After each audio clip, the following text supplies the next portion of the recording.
Welcome back, guys, and in this video we're going to talk about, of course, the Nintendo Switch and Nvidia's relationship with Nintendo. Now, Nvidia had their conference call earnings result yesterday for quarter 3 of 2016, and Jen-Hsun Huang, the CEO of Nvidia, had some really interesting comments about the Nintendo Switch and Nintendo's relationship with Nvidia. So from the conference call, I'm going to quote what he said. I guess you could also say that Nintendo contributed a fair amount to that growth, referring to Nvidia's growth in the gaming division.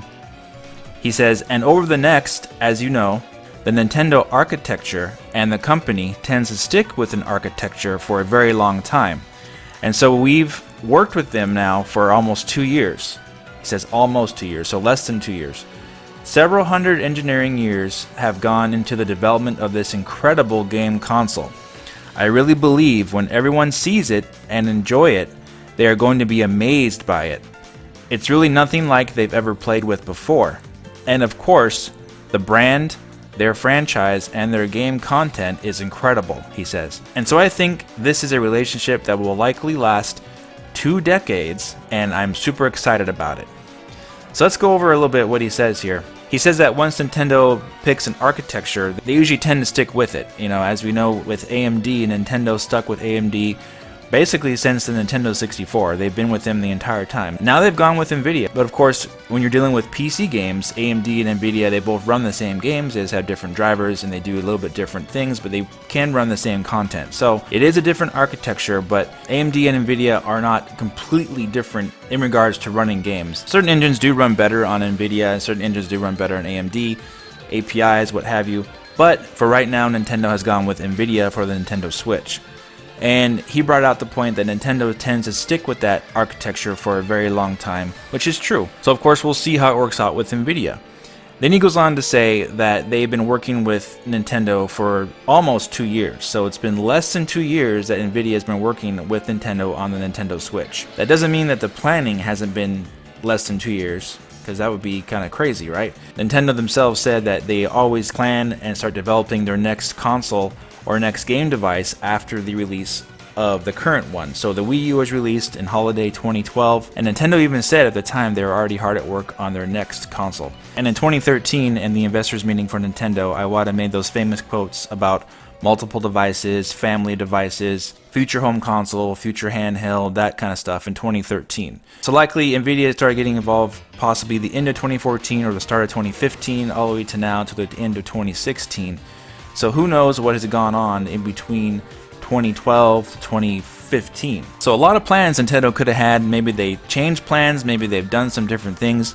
Maybe this was always their plan. We don't know 100%, but obviously Nintendo was working on quite a few things before this Nvidia relationship happened. Possibly planning and different prototypes, we don't know for sure, but it's interesting to see that he said less than 2 years that Nvidia has been involved. And then he went on to say something really interesting about the console itself, saying that when everybody sees it and enjoy it, they're going to be amazed by it, Jen-Hsun says. Now, we've all seen the teaser trailer, and nothing really about that teaser trailer was extremely amazing, in my opinion. The concept of taking your game from home use to portable use instantaneously is cool. But of course, we didn't see much in terms of gameplay. We only saw brief snippets of footage. So it's hard to say how amazing it's going to be until we actually see it full-fledged. Now, he's making it sound like it's going to be something really, really awesome. So I'm excited to see what it is that Nintendo's going to show in January. Obviously, the CEO of Nvidia knows what he's talking about, and he says that this device is going to be like nothing we've ever played before. So if it's nothing like we've ever played before, there could definitely be some extra things hidden here that we don't know about, that it's going to get us really excited about the Nintendo Switch. So that is really awesome that he said that, and I'm really excited to see what else Nintendo's going to show with the Nintendo Switch in January. Obviously, guys, we can't get really crazy excited about just 3 minutes of teaser footage. The concept is there, but the games and whatever else is hiding behind there, we really don't know 100% for sure yet. So I'm definitely curious, excited to see what else is in store. And then finally, he says at the end that he thinks the relationship with Nintendo will last likely 2 decades. That's 20 years. So I believe it was 1997 when Silicon Graphics was founded. So 1997 to 2016, that's 19 years. Yeah, I guess maybe around 20 years would be Nintendo's quote-unquote relationship with AMD, even though officially AMD didn't start taking over ATI until 2006. But it was basically the same graphics technology for all that time since the Nintendo 64. So yeah, about 20 years or so if you don't count all the name changes that took place with the company and the branding of it. So it's definitely interesting to think about. However, a couple of things to keep in mind with Nvidia. The PlayStation 3 used Nvidia, and Sony ended their relationship with Nvidia immediately after the PlayStation 3. They did one console, one and done. And the PlayStation 3 sold 80 million systems. It definitely was not a failure, but there were definitely some things in regards to the PS3 that were difficult for developers to use on that system, especially when porting games from the Xbox 360. I'm definitely not saying it was Nvidia's fault, really, but there was definitely some issues going on there with porting games over to the PS3 because of the cell processor. And then, of course, Sony moved right on to AMD, and they've had a great relationship with them. Publicly, they've even said so, how they've been providing the best tools, the best help in regards to what they want for a console. Sony has been really vocal on AMD lately, and especially with the PS4 Pro, PS4 Slim, PlayStation 4, the original.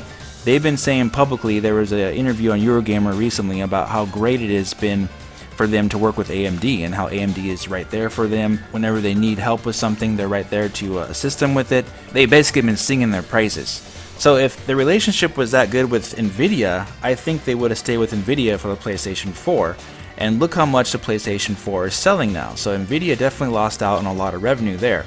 So who knows what happened there? I mean, there might have been some bad blood, I don't know. But we shall see if it really does last for 2 decades with Nintendo, that relationship. I'm just saying that their track record isn't quite there yet, so they have a lot to prove, in my opinion, in the console race.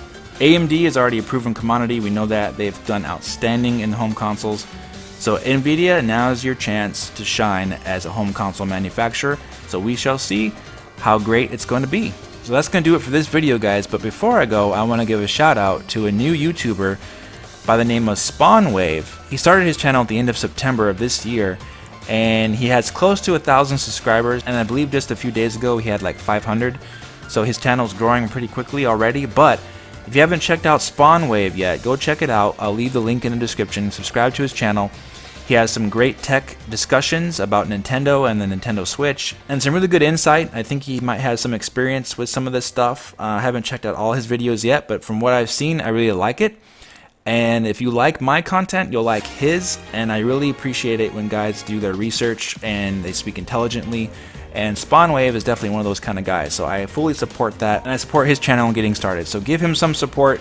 Head over there, subscribe to him, and say what's up. Alright, anyways guys, if you enjoyed this video, please hit that like button, subscribe, and comment, and I'll talk to you very soon in the next video. Take care.